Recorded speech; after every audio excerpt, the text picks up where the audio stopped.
semua tuh berjalan mulus sampai akhirnya nih mereka dapat kabar dari pusat kalau stok cabang mereka tuh sampai minus 20 jutaan. Tapi mereka tuh udah sepakat nih nggak akan mengganti kerugiannya dengan uang pribadi mereka ataupun gaji mereka. Nah, free stuff itu mereka gunakanlah untuk mereka jual lagi dan keuntungannya itu mereka kumpulkan untuk mengganti rugi. Aduh, kasihan banget sih.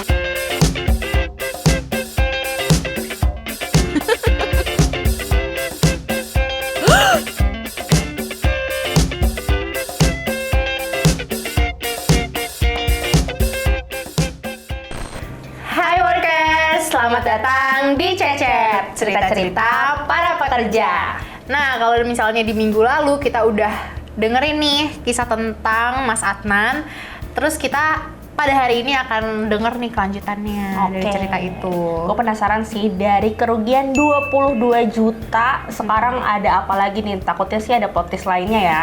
Iya, sebenarnya ada sih yang lumayan bikin gong lah. Oke, gimana tuh Nat?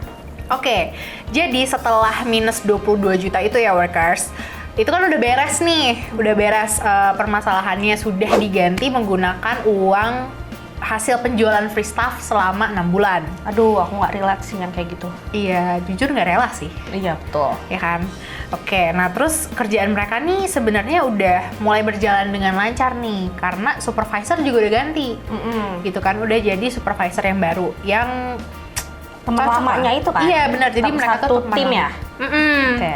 Jadi dulunya itu beliaunya ini adalah salah satu dari timnya itu deh gitu. Jadi terus naik jabatan menjadi supervisor gitu. Nah, toko mereka tuh udah berjalan aman lah ya selama itu. Bahkan Mas Adnan tuh udah sampai dipercaya sama supervisor yang baru buat nyetor uang ke pusat setiap harinya. Oke, nominalnya gimana tuh? Nah, itu dia. Nominal paling besar yang pernah dibawa sama Mas Adnan itu berkisar di 200 sampai 300 jutaan. Wow, 200-300 jutaan. Setiap apa tuh? Setiap minggunya? Setiap hari. Tapi setiap hari, iya. Jadi hasil penjualan hari itu akan Mas Adnan nih yang bawa gitu. Apa namanya, hasilnya ke pusat. Nah, pernah waktu itu sempat mencapai 200 sampai 300 jutaan. Iya, gokil gila. sih. Gokil sih, bener kan? Dan itu tuh dia bawa sendirian, pakai tas kantor, terus naik motor. Naik motor? Naik motor. Gokil. Gokil ya? Kayaknya itu kalau gue 200-nya gue apain ya?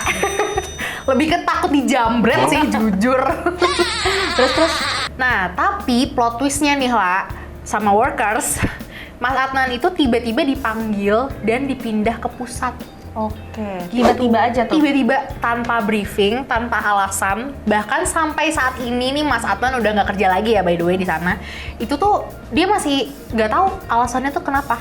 Oh, jadi tuh tiba-tiba aja dia disuruh pindah gitu ke pusat. Iya, bener, tiba-tiba dia tanpa ada babi bu gitu ya. Tanpa aba-aba tuh. Tanpa aba-aba, itu langsung dipindah ke pusat gitu. Nah, di pusat ini Mas Adnan nggak lagi jadi sales assistant. Ya. Iya, tapi Mas Adnan ini jadi admin pesanan online workers. Jadi Mas Adnan ini lebih ke handle Twitter, terus Instagram, WhatsApp, sama Facebook.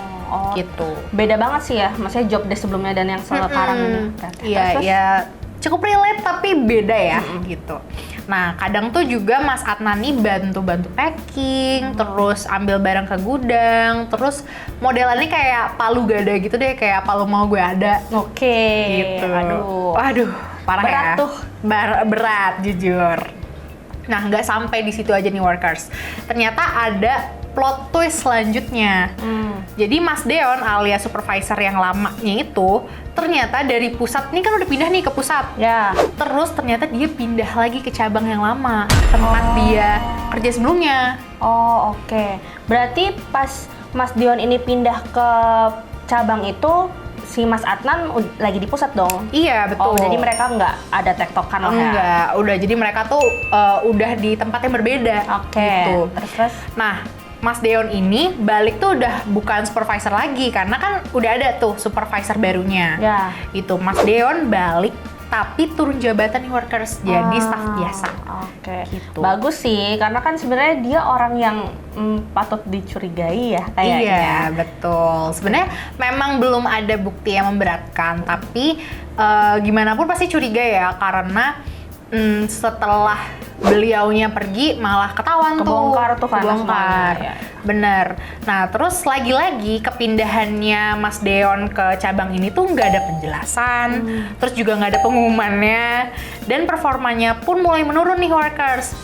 Jadi sering telat, terus juga kayak kurang disiplin dan juga lebih emosional. Aduh. Gitu. Nah, jadinya teman-teman Mas Adnan yang masih kerja di cabang tersebut itu tuh makin yakin gitu loh kalau ada sesuatu yang terjadi di lingkungan internal mereka, tapi nggak ada informasi resmi gitu dari si toko retail itu sendiri. Ya. Oke.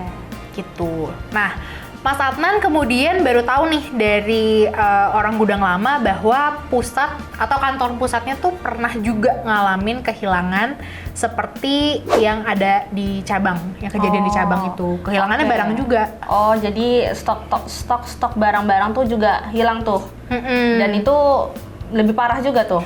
Lebih parah karena dia periodenya sekitar 1 dekade lebih lah. Jadi Aduh. kebayang tuh akumulasi selama 1 dekade.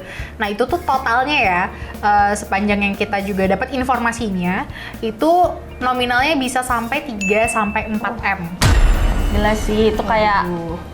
nggak tahu itu gimana gantinya ya. Jujur, itu kan uang ya. Iya, betul. Sebanyak itu kayaknya kalau misalnya dipakai buat beli kerupuk bisa dapat berapa tuh ya?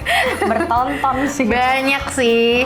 Nah, sama seperti kasus di cabang, di pusat juga waktu itu nggak ada CCTV, terus juga tidak ada pelacakan yang rinci, sama jadinya nggak pernah ada yang benar-benar tahu itu tuh kemana sih Iya. barangnya. Ya nggak tahu, tanya yang mau tanya saya. Nah, sebenarnya sih ujungnya sampai di situ aja sih workers. Jadi sebenarnya Mas Adnan pun nggak pernah dapat closure kalau siapa sih sebenarnya Iya.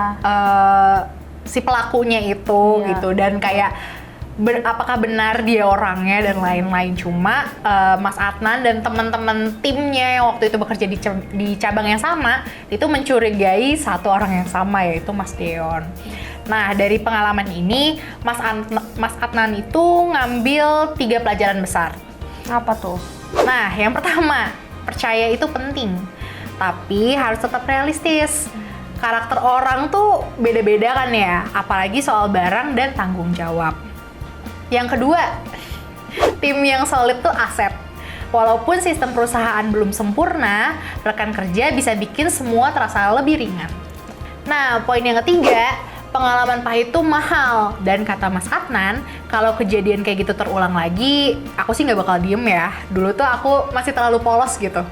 Nah, jadi menurut gue sih 3 poin ini bisa jadi reminder buat kita semua sih. Betul sih, kayak dari pengalaman-pengalaman tadi itu bisa jadi pelajaran yang sangat berharga lah ya. Jadi ya salah satunya juga kalau kita punya usaha ya kita bisa harus tanggung jawab, kita harus percaya, dan juga kayaknya kalau dari kasus ini sebaiknya kita punya CCTV sih ya. Betul.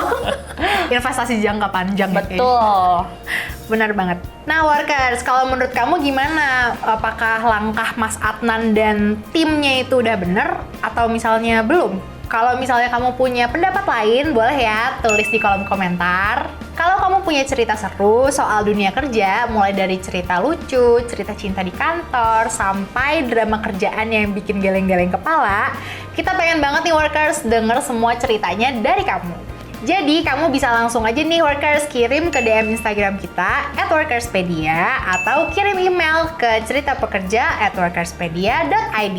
Siapa tahu cerita kamu yang bisa jadi bahan konten kita selanjutnya. Dan kalau kamu mau tahu informasi seputar dunia kerja, jangan lupa untuk subscribe YouTube channel Workerspedia, follow Instagram @workerspedia, dan juga cek di website kita workerspedia.id.